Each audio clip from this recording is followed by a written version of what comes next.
Bonjour tout le monde, j'espère que vous allez bien. De retour pour une séance loin mais ensemble avec Tsvetanka Chopova. Excuse-moi, je ne vais pas lui écorcher son prénom ni son nom. Appelée Théa. Moi je l'appelle Théa. Et elle m'autorise à l'appeler comme ça. Voilà, pour justement pas écorcher son joli prénom. J'espère que vous allez bien, on a plein de choses à vous raconter. Je suis très heureuse de vous présenter Théa ce matin, qui va bientôt arriver.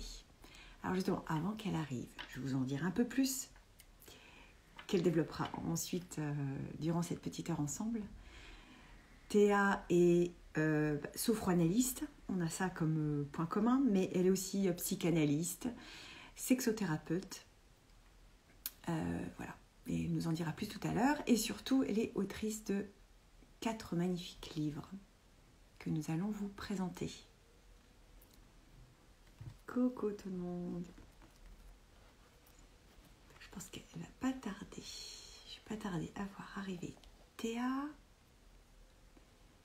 Théa, es-tu là? Est-ce que tu me vois? Alors, si vous avez j'espère que vous aurez des questions à lui poser à la fin de la séance. Parce que nous arrêterons à peu près... Moi aussi, Linda. Bonjour. Coucou Juju. Vers 11h15, ou peut-être un petit peu avant, on s'arrêtera pour les questions. Si vous avez des questions en particulier à lui poser sur ses livres, sur sa pratique. Parce que Théa était parisienne jusqu'à il y a peu, et puis elle vient de déménager et elle exerce aujourd'hui à Metz. Voilà, donc ceux qui sont en Lorraine pourront aller la voir s'ils le souhaitent. Bonjour Nathalie. Quoi de neuf? Bon, j'espère que vous avez le moral.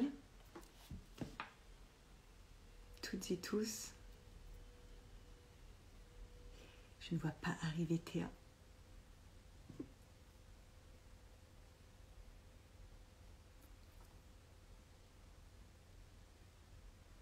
Bien, alors en attendant, je vais vous présenter en fait les 2 livres que j'ai, moi. Elle en a écrit 2 autres encore, mais j'en ai 2. Le tout premier qu'elle a écrit, c'est Thérapoésie, une thérapie tout en conscience et en poésie. Un très joli recueil de textes et de poésie. Ça, c'est son tout premier livre, voilà, qu'elle a auto-édité, qui est juste génial. Alors, en attendant qu'elle arrive et que Théa apparaisse, Sandrine me demande de participer. Sandrine, ce serait un grand plaisir de te recevoir, mais ce matin, c'est pas toi que j'attends. Mais on pourra faire ça si vous voulez une fois. Si vous avez envie qu'on fasse un live et que plusieurs d'entre vous ont envie de participer, poser des questions en live, ça peut se faire. J'accepterai avec joie certaines d'entre vous. Alors, 25. Page 25. Je sais que j'avais un texte que j'aimais beaucoup. Je vous lis le texte en attendant. Le texte... Ah, ça y est. Théa apparaît au moment où j'allais lire ton texte face à l'inconnu, que j'adore. Alors, si tu vois le truc apparaître, demande de participer, ce serait top. Non, j'ai juste Sandrine. Ah, ça y est. Théa. En attente, Théa, attention, on va apparaître sur vos écrans dans quelques instants. Connexion. Oui. Allô, bonjour, bonjour Julie. Comment vas-tu? Eh bien, je vais bien. Bonjour à tout le monde. Je suis très contente de faire ce live avec toi. Ah, moi aussi, ça fait super plaisir de te voir. Alors, ce que je vais faire, si tout le monde est d'accord, je vais enlever les commentaires pour qu'on voit ton visage et puis désactiver les commentaires et je les remettrai à la fin pour que chacune ou chacun puisse te poser des questions. Des questions. Très bien. Les sujets qu'on va aborder. Alors, j'étais en train de te Parfait. présenter comme je pouvais en attendant. C'est-à-dire que j'étais en train de... J'allais lire un texte. Tu veux bien que je le fasse? Je commence par Très bien. Petite intro. Très bien. Parce que ce que je trouve intéressant dans ton premier recueil de poésie et de texte, c'est que c'est vraiment, on sent vraiment que ça part de toi, de ton âme. Et je pense que ça peut vraiment toucher chacun. Ça parle à chacun. Et il y a des pistes. Dans chaque texte, il y a une piste de développement, de travail psychologique à chaque fois. C'est vraiment très, très riche. Alors, je lis celui-là. Face à l'inconnu. Parce qu'on est dedans, là. Face à l'inconnu, on est en plein dedans. Alors, face à l'inconnu, on a souvent peur. On appréhende ce qui doit se passer. On se projette. On imagine des scénarios différents pour être soi-disant mieux préparé. Les jours, les instants avant le grand jour, on stresse, on angoisse, on cogite. Et si on se posait quelques instants dans un calme absolu? Et si on acceptait ce qui se passe en nous? Reconnaître ce sentiment de peur de l'inconnu. Rester simplement à l'écoute de ce qui vit en nous. Se poser la question, de quoi tu peurs vraiment? Et à ce moment-là, laisser surgir en nous cette vérité venant d'ailleurs. La peur de ne pas être à la hauteur. La peur de ne pas être accepté. La peur de ne pas être aimé, donc d'être rejeté. Et quel serait alors mon besoin sous-jacent? Un besoin de m'accepter tel que je suis, sans vouloir me comparer à l'autrui, sans vouloir être le meilleur, sans vouloir plaire pour être aimé. Acceptons-nous, aimons-nous, accueillons ces parties de nous qui ont besoin d'être intégrées. Accueillons ces parties de nous qui ont besoin d'être éclairées par la lumière de notre conscience.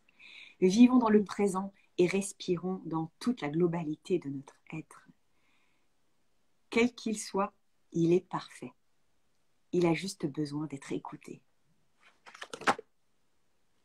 Bon. Magnifique. Eh bien, écoute, merci Julie. J'adore. Donc ça, c'est tout. C'est vrai que c'est le premier recueil, ouais. Tout à fait. Il date de 2014, me semble-t-il, ou 2015. Oui. Voilà. Déjà, ça passe vite. Hein. Le temps passe très vite. Ça passe vite, le temps passe très vite, oui, oui. Donc, et je l'avais écrit justement à la suite de la première formation que j'avais faite de sophroanalyse. D'ailleurs, que toi aussi, tu avais fait dans une autre promotion hein, oui. de sophroanalyse. On n'était pas ensemble, oui, oui. Et donc, voilà. C'est intéressant parce qu'effectivement, ça rejoint beaucoup de mots qu'on utilise en sophroanalyse et tout le travail finalement qu'on peut faire en sophroanalyse avec tout à fait. C'est vrai que ça rejoint énormément.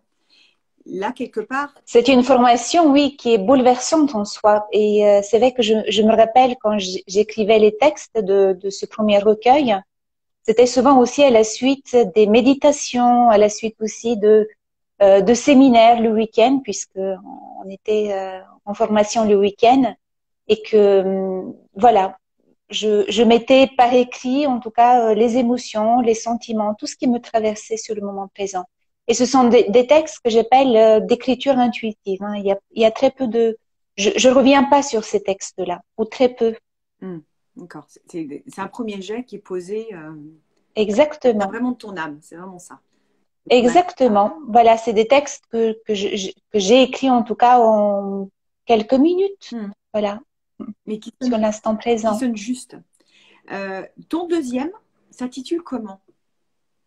Alors, le deuxième s'intitule Thérapie du cœur. Donc, il est dans la continuité de ce premier recueil qui est Therapoésie. Malheureusement, j'ai que Therapoésie, la traversée du miroir et puis les 7 clés. La thérapie du cœur est dans la continuité et plus dans une énergie là, un petit peu plus, je dirais, plus dans l'affirmation de soi.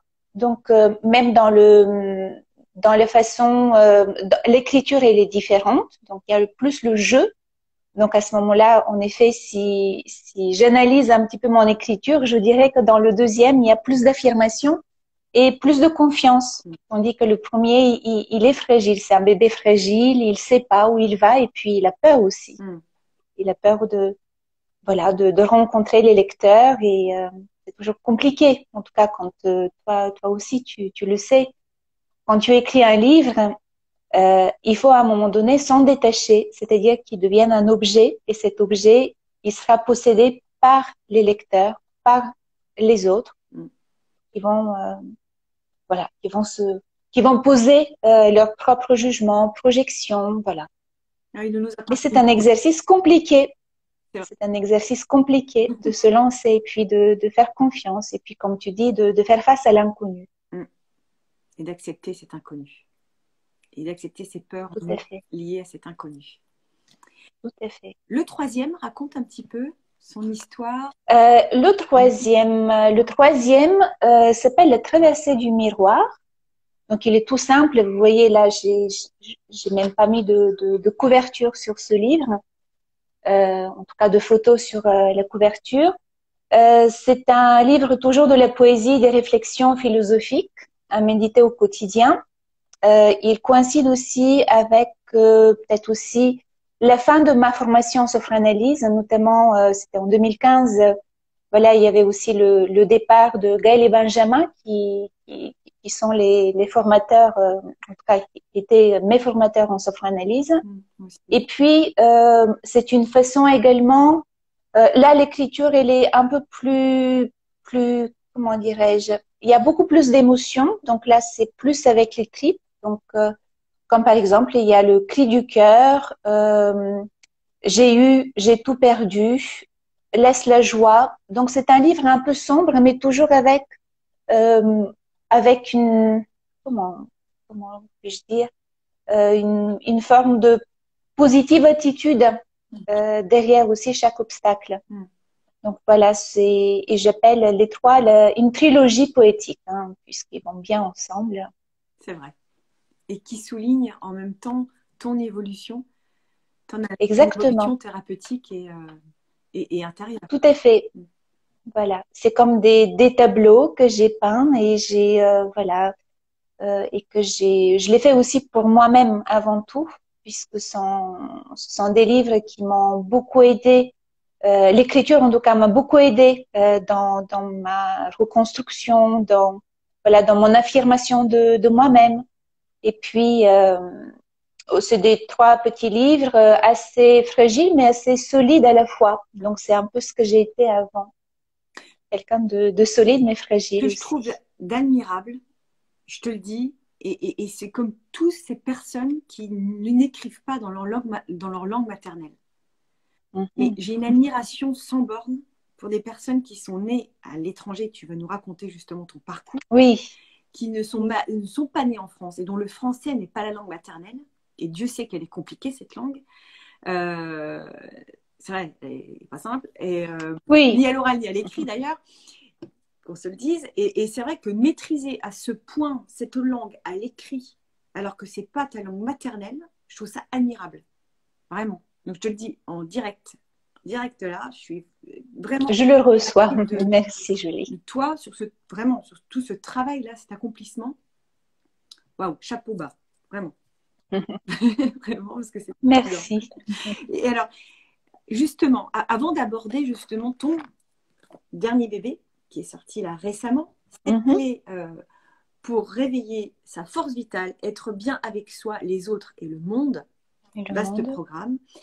Euh, Oui, Est-ce que juste, enfin, au début, l'introduction, tu présentes justement ton parcours, là où tu es né oui, et ton parcours pas facile, euh, on peut oui. dire, tu dis D'émigrer, d'émigrer. oui, Tu peux tout nous à raconter fait. un petit peu?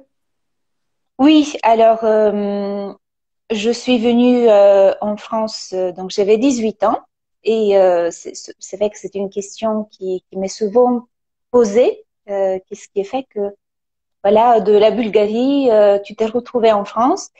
Et c'est vrai qu'au tout début, c'était une relation, ma première relation amoureuse avec un jeune homme bulgare qui était un peu plus âgé que moi et que à ce moment-là, il faisait des études en France. Et on était ensemble depuis déjà 2, 3 ans. J'étais toujours au lycée. Et nous avons eu un projet de le rejoindre en France pour justement nous installer et puis vivre en couple tous les deux en France.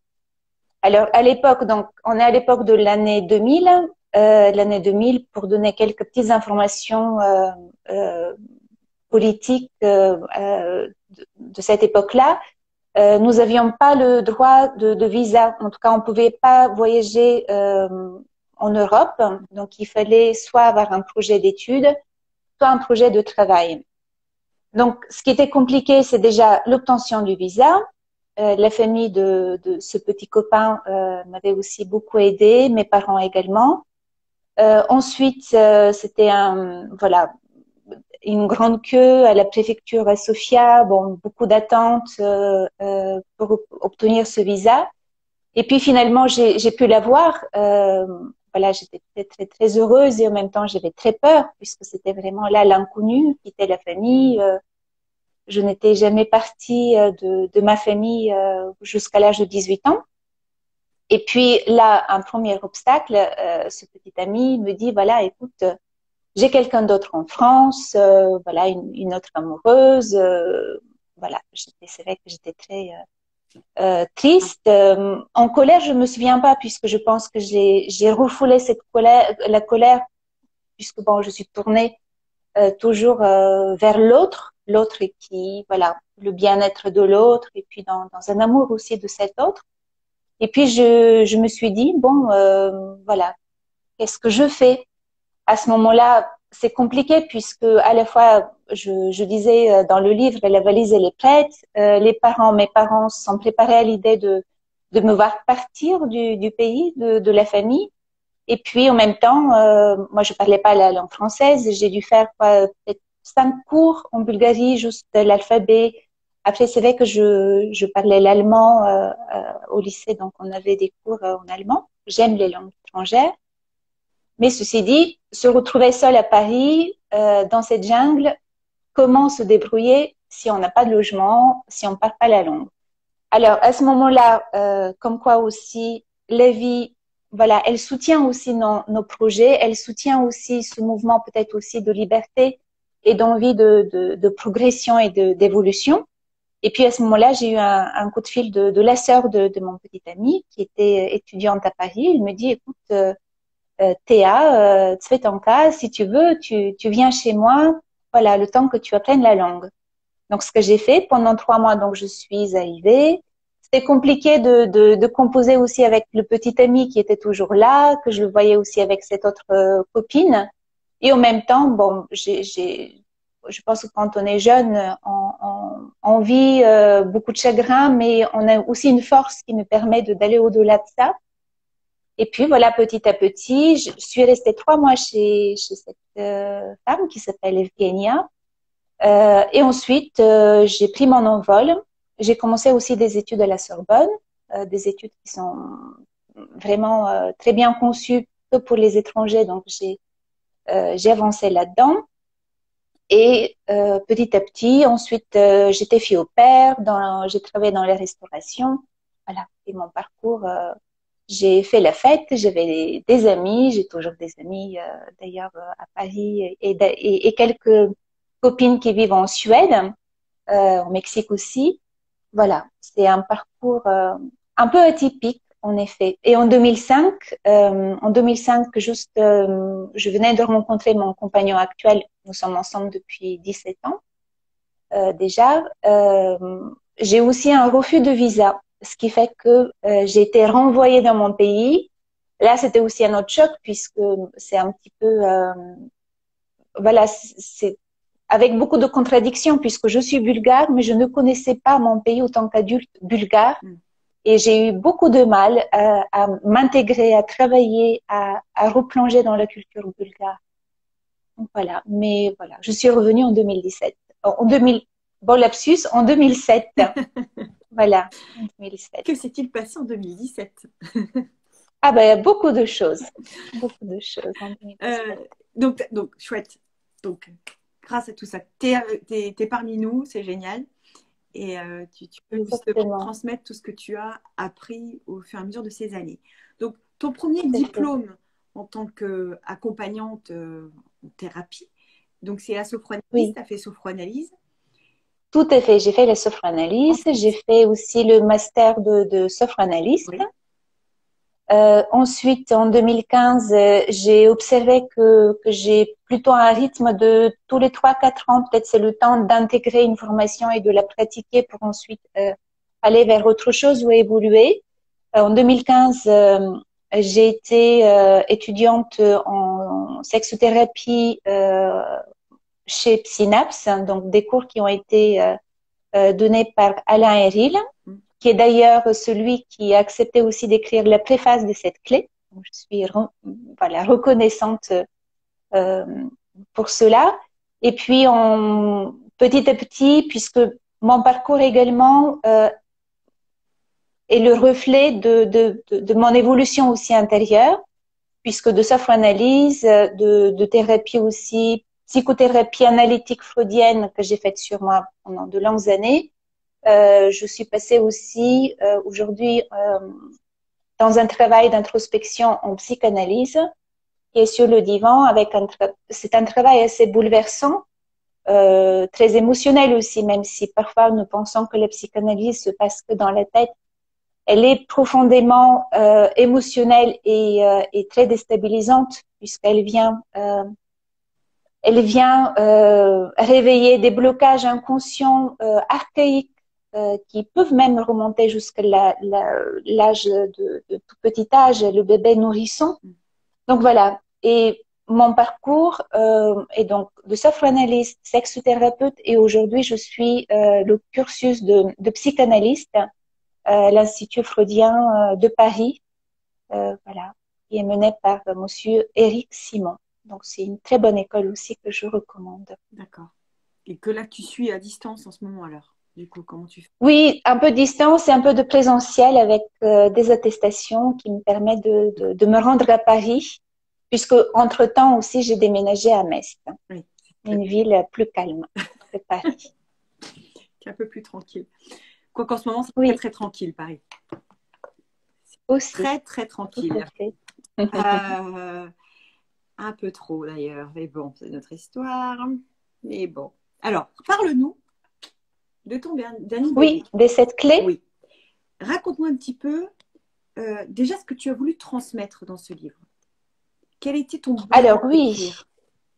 Oui, alors ce livre, il est d'ailleurs, justement, c'est en 2017, puisque j'ai fait le lapsus, mais je l'ai commencé en 2017, et c'était à la suite aussi d'un voyage, un très beau voyage au Costa Rica, qui m'avait rempli de vie et de créativité.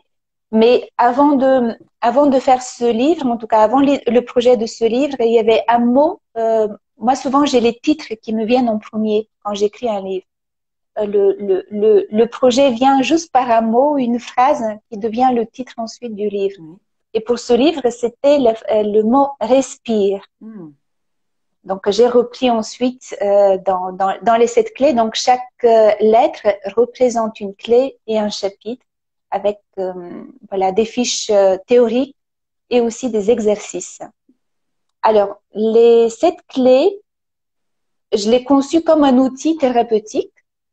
En tout cas, c'est un condensé également de mon parcours personnel et aussi professionnel, puisque j'ai joint aussi quelques cas cliniques un petit peu romancés, puis bien évidemment qui restent anonymes, des personnes derrière, voilà, ces cas restent anonymes.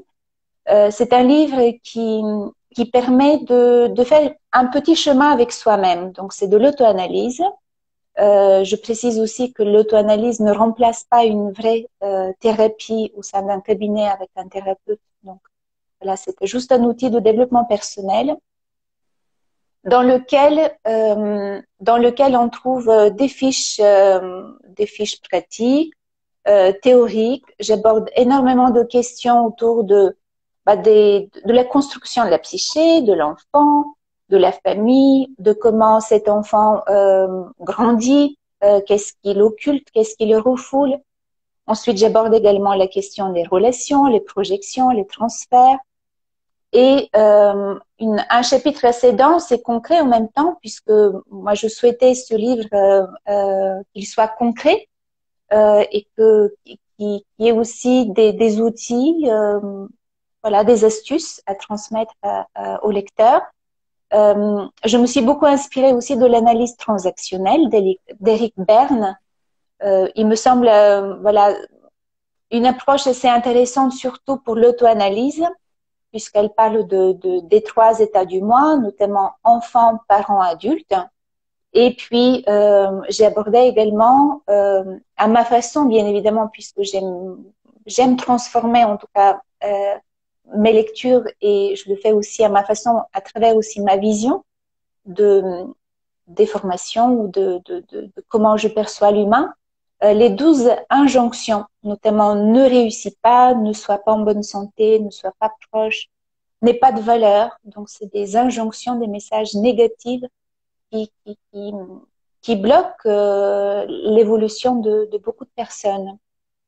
Je parle également un peu de la loi de l'attraction, mais j'en parle peu, puisqu'il y a des livres et des auteurs qui en parlent beaucoup mieux que moi.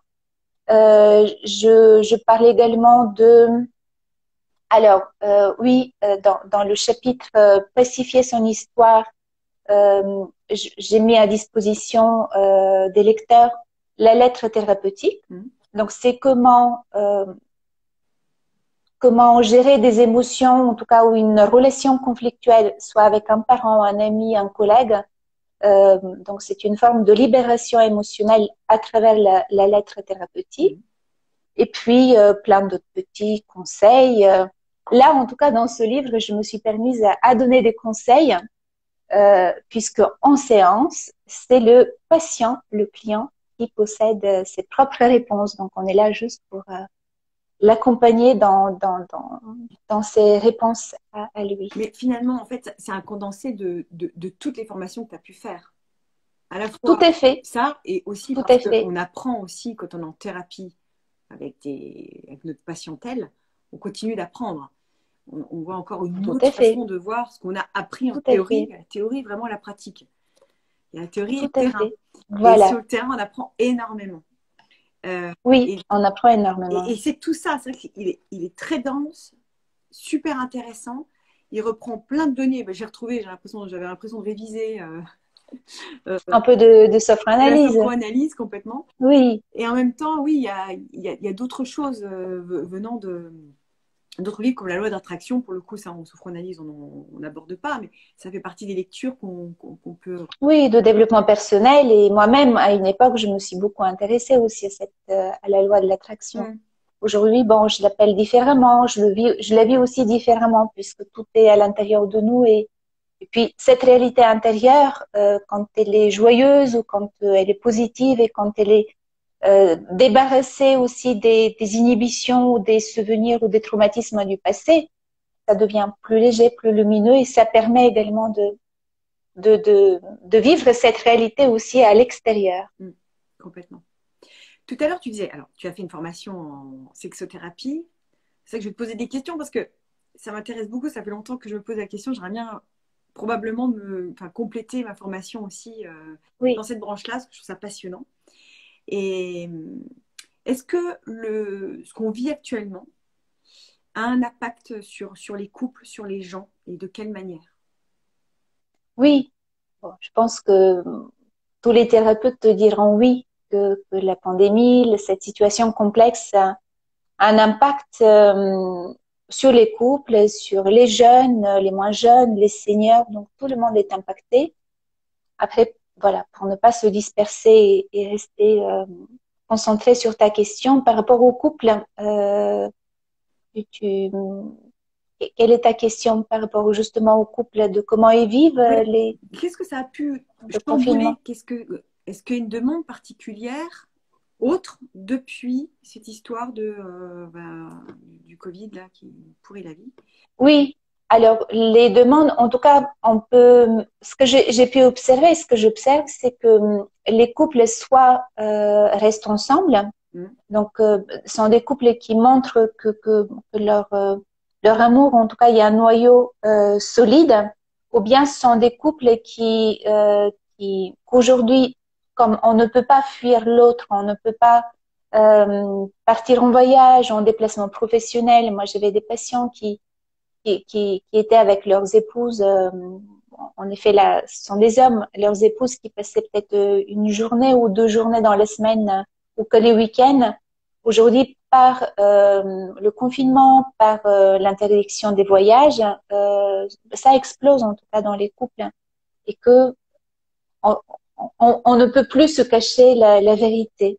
C'est soit on fait une thérapie, soit on se sépare puisqu'il y a plus d'amour, plus de considération pour l'autre, ou bien voilà, ou bien on s'aime et puis on essaye de composer différemment et de trouver quand même de l'espace, chacun qui puisse trouver son espace quelque part, pour pas qu'on soit non plus dans une forme de fusion avec l'autre ou le couple, puisqu'on il y a d'abord 2 personnes qui font le couple et la troisième personne. Mais oui, les demandes, il y a beaucoup de détresse aussi, notamment chez les jeunes, puisque à Metz, j'ai un public très touchant, de jeunes gens de 17, 25 ans. Et c'est vrai que Attends, voilà, on le ces jeunes de cet âge-là viennent te voir par rapport à la sexothérapie? par rapport au couple, oui, puisque Déjà aussi pas jeune, les ça prend de la 17 ans, hein, tête. plus. Oui, puisqu'ils disent, voilà, avec ma copine, on avait pour habitude de manger une glace, de se promener, de faire quelques petits voyages. Et aujourd'hui, voilà, on ne peut plus faire cela. Donc, il y a une distance, il y a une souffrance aussi, puisque ils peuvent pas être, voilà. Et puis, notamment, hier, j'avais reçu un jeune homme de 24-25 ans qui disait justement que avec le confinement, sa copine, elle est très malheureuse, elle vit aussi des choses difficiles, divorce de côté de sa famille, puis elle en dépression. Donc, le couple, il est aussi à ce moment-là en crise. Et d'autant plus que quand on est jeune, on n'est pas encore complètement bien installé dans notre couple. Donc, il y a une fragilité aussi à cet endroit. Bon, en même temps, c'est pas vraiment. En plus, ce qui est déstabilisant, c'est que c'est l'âge des tests. C'est l'âge où normalement à 17 ans, on n'est pas censé se mettre tout de suite en couple avec la personne éternellement, quoi. Oui. Faut tester la bête, quoi. Il faut Faut tester, oui, il faut tester, hein, tester et en même temps, ils sont très investis. faut Oui, ils sont très tester investis. les humains autour, quoi. Sinon, on s'est vite chier, hein, quand même. C'est vrai que c'est compliqué, ouais. Parce que même les rencontres, les gens célibataires, Oui, tous les célibataires, donc ces jeunes ou moins jeunes d'ailleurs, oui, c'est pas facile, quoi. Mm. oui. C'est encore une autre histoire. Euh, Parlons un petit peu de tes livres. Aujourd'hui, ce sont de l'auto-édition. Tu t'es débrouillée Oui, toute seule pour donc encore une oui, fois. avec un partenaire, justement. Oui. Alors à chaque fois, c'est le Alors, même ou pas? Non, hein.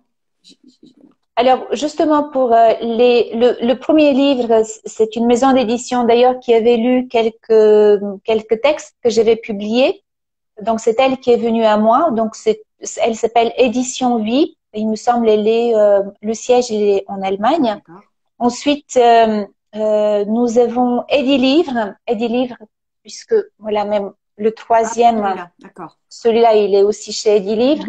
Eddie Livre, c'est je dirais un petit peu un prestataire à la fois c'est une maison d'édition, mais un peu un compte d'auto-édition caché, hein, puisque on paye tout de même la relecture du livre, on paye la couverture du livre, et puis on bénéficie du réseau de distribution de cette maison d'édition qui s'appelle Eddie Livre. Voilà, donc c'est intéressant. Moi, de toute façon, moi je souhaitais que mes livres soient publiés. Donc, bien évidemment, j'ai financé une partie. Il ne s'agit pas de très grandes sommes, mais voilà, je voulais que le livre soit disponible et lu. Et le tout dernier de cette clé, alors celui-là, j'ai fait un peu plus de recherches pour celui-là, notamment en auto-édition, puisque l'auto-édition, elle propose, elle a beaucoup de bénéfices, beaucoup de points positifs, puisque nous restons, nous gardons les droits d'auteur du livre. Ensuite, chez Librinova, il devient notre prestataire, c'est-à-dire que il va préparer la maquette du livre, il va préparer aussi la relecture si elle n'était pas faite par un professionnel, voilà. Et ce sont des prestations que nous payons. Mais ensuite, il permet d'être bien distribué. Donc, il me semble, sur plus de 5000 librairies physiques en France, de nombreux sites de vente en ligne également, les plus connus, Fnac, Amazon, Cultura, voilà. Et voilà, moi je recommande de l'auto-édition pour ceux qui ont eu voilà l'expérience malheureuse de se voir refuser son écrit. D'ailleurs, j'ai eu aussi deux belles maisons d'édition qui se sont intéressées à mon écrit, mais je reste quand même une auteure inconnue dans un contexte difficile. Donc, il était très compliqué qu'il s'engage avec un auteur inconnu. Bien sûr. Néanmoins, j'ai envie de souligner aussi un fait auquel je m'attendais absolument pas. J'ai traduit ce livre en bulgare. Oui. Je l'ai proposé, j'ai proposé à 3 plus belles maisons d'édition bulgares. Et celle la plus ancienne, aussi qui a une belle notoriété, une belle maison d'édition, qui l'a accepté. Donc, il sortira début février en Bulgarie, avec une autre couverture. Mais voilà. Ah, donc super. Félicitations. Voilà. C'est top. Ça crée de la joie. Ah, carrément. Et une certaine aussi fierté, puisque quand on est jeune auteur, on doute aussi beaucoup. On se dit, est-ce que ce qu'on écrit est intéressant? Est-ce qu'on va aider le lecteur? Puisque moi, c'est la psychologie et la conscience au cœur de mes écrits. Bien sûr. Voilà. Quand tu disais que, en fait, juste pour revenir pour le côté pratique, parce que je sais que j'ai beaucoup de personnes qui me suivent, qui écrivent. Malheureusement, effectivement, il y a beaucoup de gens qui écrivent, mais pour trouver après une maison d'édition, c'est parfois c'est très compliqué, oui. Un parcours du combattant. Oui. Donc, il faut l'accepter, voilà. Oui, il faut accepter ça. C'est compliqué. Et je pense que ces livres existent malgré tout. Je trouve ça merveilleux. Déjà, ça leur donne une vie, ça leur donne une existence. Ils rencontreront des lecteurs, ça c'est évident. Maintenant, voilà, je trouve ça super de l'avoir fait, de l'acter ça, de le poser. Oui, voilà. tout à fait. Il existe vraiment, il est là. Il existe, il est disponible. Et moi, je souhaite justement encourager les personnes qui, je sais que l'écriture est à la fois un acte très personnel. Ensuite, il y a aussi tout un cheminement psychologique avec soi-même pour accepter, en tout cas, de montrer sa vulnérabilité ou en tout cas toutes ces facettes qu'on peut découvrir dans l'écrit. Et puis, je pense aussi qu'il faut aller au bout de ce processus, peu importe si c'est dans une belle maison d'édition, l'auto-édition ou aussi des prestataires comme Edilivre qui sont aussi très bien. Et puis de se faire confiance. Mais il faut oser, il faut aussi se donner le droit de se tromper puisque voilà, ça en fait partie de l'aventure. Oui, d'ailleurs, tout à l'heure quand on s'est parlé avant le live, tu m'as dit 3 mots essentiels qui reprennent. Oui. Ça. Tu peux les redire, s'il te plaît? Alors, est-ce que j'ai dit rester motivé, la persévérance et la ténacité, de ne pas lâcher. Motivation, persévérance et ténacité. Ouais. Exactement.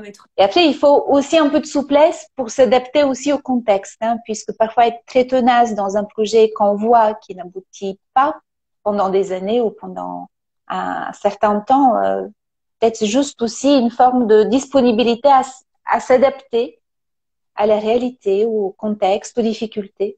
Mais voilà, persévérance et aller jusqu'au bout. Oui. Et ne pas se dire je suis pas bon ou je suis pas bonne, c'est nul, je ne vaux rien. C'est juste parfois pas le bon moment.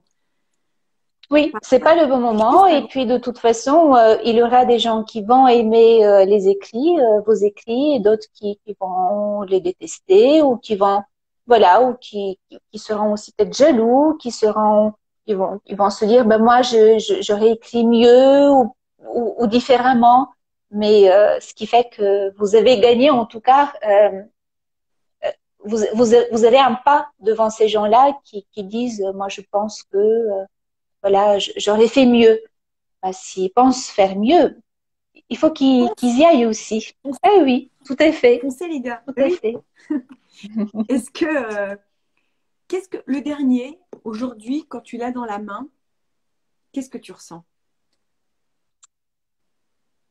Une concrétisation peut-être aussi de mon parcours de femme, d'auteur, de thérapeute, même si je pense que les livres qui vont suivre, donc j'ai déjà quelques idées des prochains ouvrages, je pense que c'est un livre de développement personnel qui me ressemble, voilà, qui est incomplet aussi, qui est frustrant puisqu'on ne peut pas tout aborder dans un livre, Non. qui est sans prétention, puisque voilà, il est aussi d'une certaine forme imparfait puisque je donne pas des recettes magiques, je m'inscris pas comme celle qui détient la vérité. Euh, je donne des astuces qui viennent aussi de mon parcours de femme, de thérapeute. Des vraies pistes en tous les cas. Il y a des vraies pistes Ah oui, tout libres à fait, des vraies pistes, tout à de fait. travail sur soi, vraiment. Tout à fait. Voilà. J'ai illustré aussi chaque clé avec un cas clinique qui se réfère à la clé. Par exemple, nous avons Marie, Bruno, Annie, Léopold, Cathy. Voilà, il y a sept personnages. Je donne des petites clés qui sont, par exemple, c'est ce que tu fais aussi dans tes lives, notamment la sophrologie. Donc, il y a un protocole de comment découvrir son génie intérieur, puisque dans le livre, je parle enfant, mais plutôt un génie. Ce génie qui va nous donner envie de créer, d'être spontané, de se connecter à l'intuition, de pouvoir donner naissance aussi à une idée ou à un projet.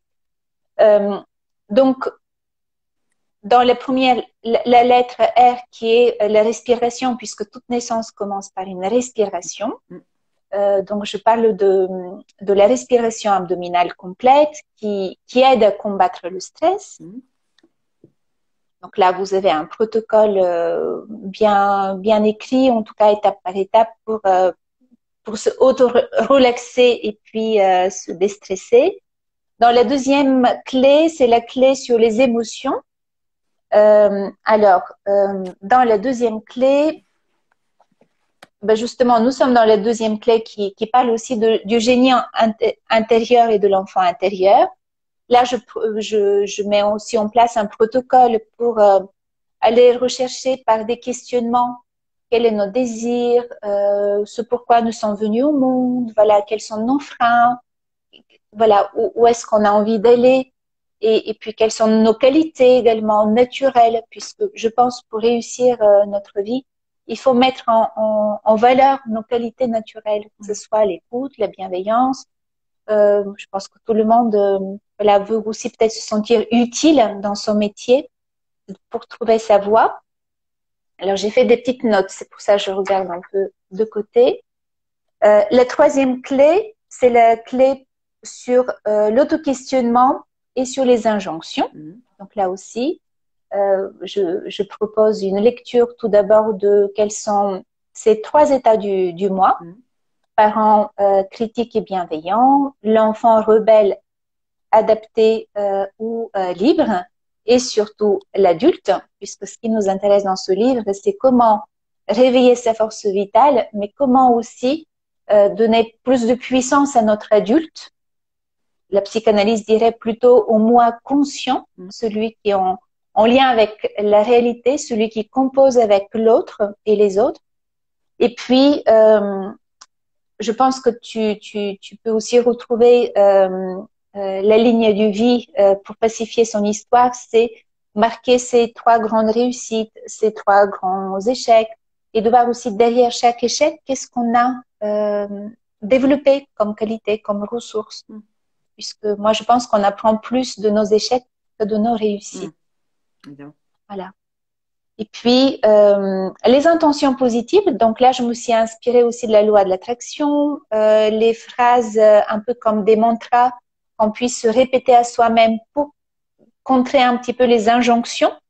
Sont des phrases toutes simples comme je mérite de réussir simplement ou je m'accepte tel que je suis.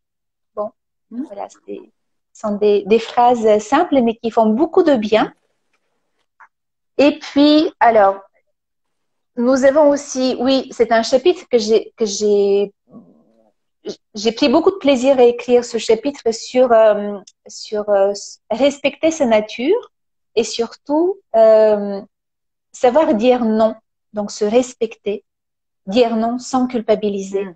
Et donc dans ce chapitre, voilà, j'ai mis en place aussi une pratique de 5 points, voilà, des questionnements ou aussi de comment face à une relation difficile, comment prendre un peu de distance, c'est-à-dire d'imaginer quand on se met à côté de cette situation, donc de pouvoir observer aussi les transferts et les projections que nous mettons sur l'autre, qui génèrent aussi beaucoup d'hostilité, beaucoup de jalousie, beaucoup de colère parfois, et de voir quel est l'enseignement, puisque c'est un livre qui pose toujours et presque les mêmes questions. Quel est l'enseignement?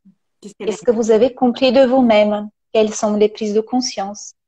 Et la dernière clé, c'est la clé sur l'évolution. Donc, évoluer est un processus, un mouvement naturel de tout être humain. Et comment évoluer justement dans la bonne direction? Quelle est cette direction qui est la nôtre? Et puis surtout, s'affirmer, pouvoir aussi prendre sa place et créer également des relations agréables avec les autres. Très, très riche. Il est hyper dense, il est fabuleux. Il est dense, oui. Vraiment. Il est dense et simple aussi à lire. Ouais, à avoir à côté de son lit. C'est un livre vraiment de référence pour travailler sur soi. Quand on peut travailler sur soi, les 7 clés pour réveiller sa force vitale. Voilà. Vitale. Vos conseils, vraiment. Avant d'ouvrir, quelle heure est-il? J'en sers déjà. Donc, on va ouvrir les questions. C'est les questions. En attendant que les gens puissent avec poser plaisir. des questions, je réactive les commentaires. Est-ce que c'est quoi tes livres de référence? Est-ce que tu as les livres de référence? Tu as des livres de référence en thérapie, Oui, alors j'ai joint aussi. Oui, j'ai joint aussi une petite bibliographie, notamment sur les 7 clés. J'aime des auteurs qui sont tout à fait différents et qui ont des univers très différents. Alors, à la fois développement personnel, mais aussi en ce moment, ce qui me passionne sont les livres un peu de compréhension sur la psyché, sur les mécanismes inconscients, sur la construction également de l'enfant en nous. Alors, les livres de référence, alors au tout début, bien évidemment, pendant aussi les formations de sophranalyse, il y avait les livres de Richard Moss, qui est le mandala de l'être. Oui. Voilà, un autre auteur que j'aime beaucoup, c'est Jacques Salomé. Il y a Osho, pour donner du courage et pour vivre en pleine conscience. Oui. Ensuite, un livre aussi très, très intéressant, La part d'ombre du chercheur de lumière. Je pense que pas mal de personnes l'ont lu, en tout cas toutes celles qui sont dans le développement personnel. Un livre pertinent, confrontant, mais qui enseigne bien sur notre nature aussi sombre et qui n'est pas toujours lumineuse. Alors, en psychanalyse et en psychologie, je donnerais les auteurs plutôt de Winnicott. Donc, j'aime beaucoup Winnicott, La mère suffisamment bonne, La famille suffisamment bonne, mais aussi sur l'effondrement de soi, en tout cas, qui aborde plus des questions sur notre nature humaine qui est très complexe.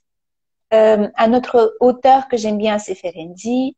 Freud, je l'étudie au sein de l'Institut. C'est vrai qu'il n'est pas mon préféré, mais je l'étudie puisque c'est le père de la psychanalyse. Donc, il a une grande intelligence de pouvoir se pencher et consacrer sa vie aussi des êtres humains.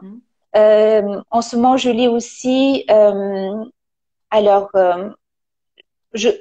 je lis quand même aussi des livres qui sont conseillés de l'école, mais je préfère aussi des lectures plus légères, comme aussi Alain Héril. D'ailleurs, il avait fait ces derniers livres qui sont très intéressants, mais un des livres qui est très accessible, il s'appelle Aimer, qui est très bien écrit. Comment s'aimer soi-même pour ensuite aimer les autres. Et en sexothérapie, est-ce que tu as des références de livres qui pourrait… Oui, derrière ma bibliothèque, dans ma bibliothèque, j'ai voilà, je vais pas me connecter tout, déconnecter, mais Si, vas-y, tu peux y aller si tu ah, veux. je peux? Ouais, bien sûr, bien entendu. Est-ce que vous avez des questions en attendant? Est-ce que vous avez des questions? Oui, les titres, je les mettrai. Je prendrai en photo en tous les cas les deux que j'ai et je les mettrai en story.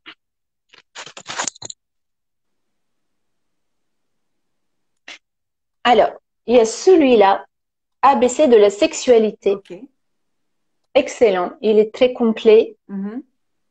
Pourquoi il est complet? Voilà. En quoi tu Il est complet puisque il propose en tout cas c'est Jean-Michel Firtman. Voilà, c'est un livre qui se base sur 20 ans de recherche sur la structure psychique inconsciente en lien avec la sexualité.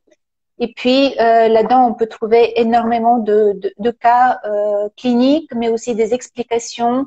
On peut aussi, voilà, par exemple,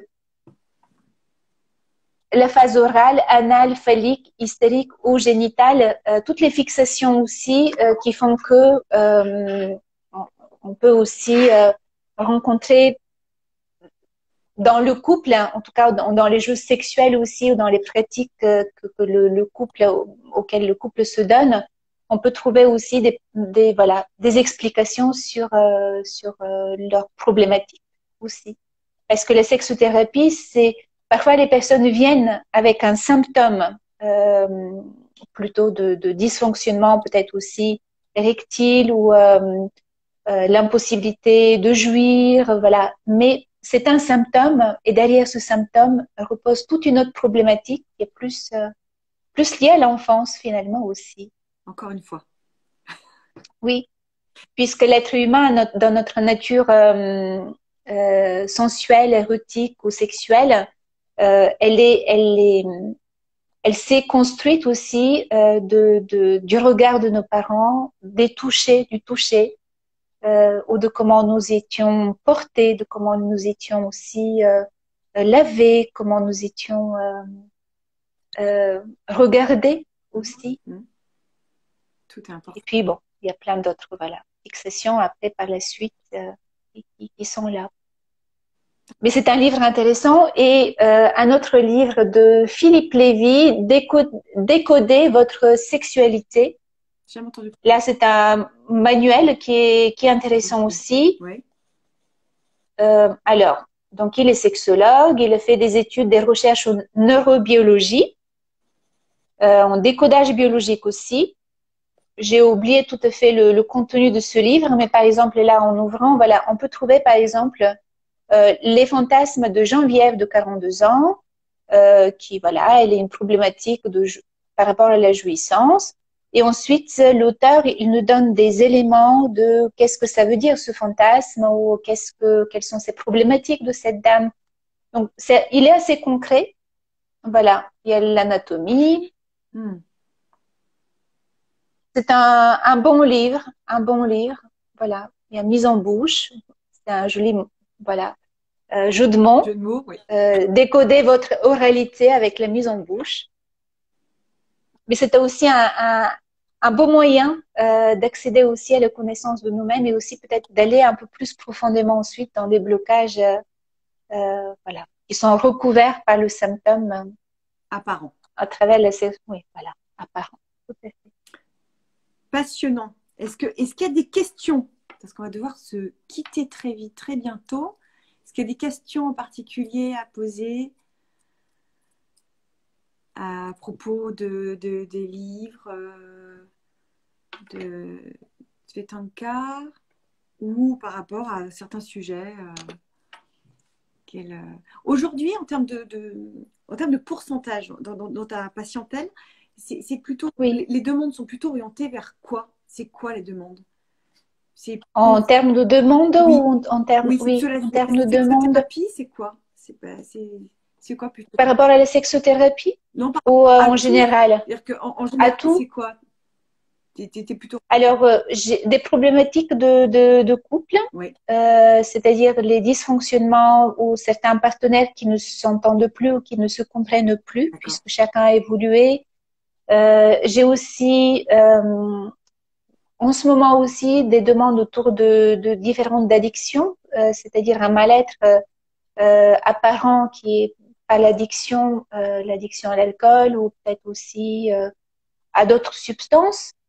Je pense que c'est la période aussi qui fait que les personnes ont besoin de décompenser et puis l'alcool qui est très disponible et voilà, c'est le premier moyen en tout cas à apaiser un mal-être qui est beaucoup plus profond. Il y a, comme je te disais aussi, surtout à Metz, il y a beaucoup de jeunes qui sont en perte de repères aussi par rapport à cette réalité frustrante et très limitante. Après, j'ai aussi des personnes qui sont dans un processus d'introspection assez profonde, de psychanalytique, où là, on aborde absolument tous les sujets de la vie voilà, de la personne, notamment aussi de l'enfance, des parents, des frustrations, des manques, de la maltraitance.